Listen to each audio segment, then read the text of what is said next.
He woke up at the crack of dawn every day to go build other people's homes. I needed that alarm clock because I was one of those kids, and probably still am, that has a hard time getting out of bed, getting out of the shower, and getting out of the house. Just ask my mom.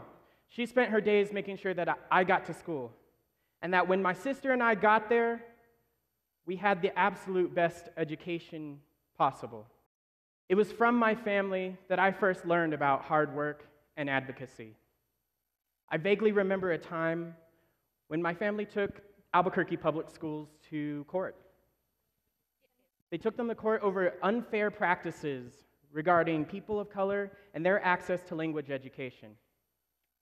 I think this is one of the first times that I ever noticed systemic injustice, but it's also one of the first times that I realized that a small group of people can take on a system and make a change. I was privileged to be placed at the center of support, of a system of support. I had my family, I have friends, I have a neighborhood, I have a community, and I have schools that were all built to make sure that I had everything that I needed to thrive. This being true, New Mexico can be a tough place to grow up. And that wasn't something that I realized as a young person, because like many other working families in New Mexico, my parents did everything possible to make sure that my sister and I didn't notice how truly hard it is to thrive in this state.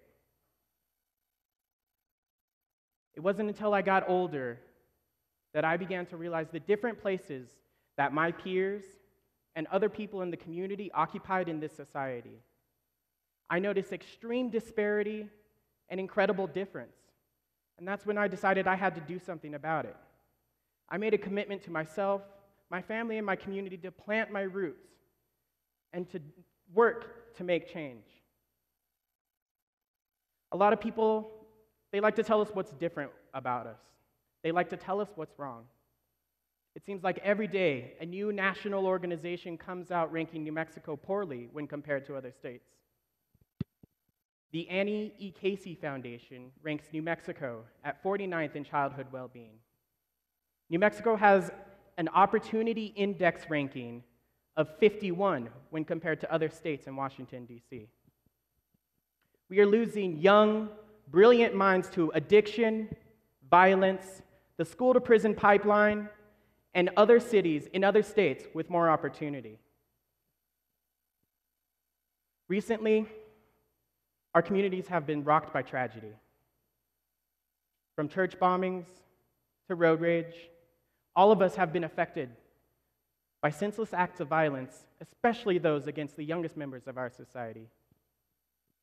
Historically, our communities have endured racial trauma. Entire populations have been relocated from their ancestral homes, and we exist today in the legacy of those injustices. Politicians like to tell young people that you're the future, but I'm here to say something different. I'm here to say that young people are more. Young people are not just the future, they are the present. This reminds me of a story of a young woman in Española, New Mexico. Her junior year in high school, she became pregnant. And like many other young mothers her age, she dropped out of school to care for her child. But when she recommitted to her education and returned to the high school in her senior year, she experienced that she did not have the system of support that she needed to complete her education. She did something very special. She planted her roots and was able to leverage what was special about her community and about the systems of support that she did have to make a change. I'm happy to say that today they are continuing to work to make a child care center effective at Española High School. And this is just an example of countless other stories, of countless other young people in New Mexico who have committed themselves to making a change in their communities. And it's because young people in New Mexico are uniquely situated to be powerful. Young people are uniquely situated because of the way that they are rooted in their faith, their families, their communities, their histories, and their cultures to make change. As adults, we have to create opportunity for our young people. If we're a politician or a business owner, and we're about creating bold change or building the future, we have to hold a mirror to our faces and make sure that we are creating opportunity for the young people so that they can thrive. If you're a business owner that caters to young people, hire young people so that they can build their experience. For the young people in the room, you have to remember that you have to create the opportunity for yourself. You are already the expert in your own experience. You know how to survive in this desert. You know how to thrive. And it's your job to do it.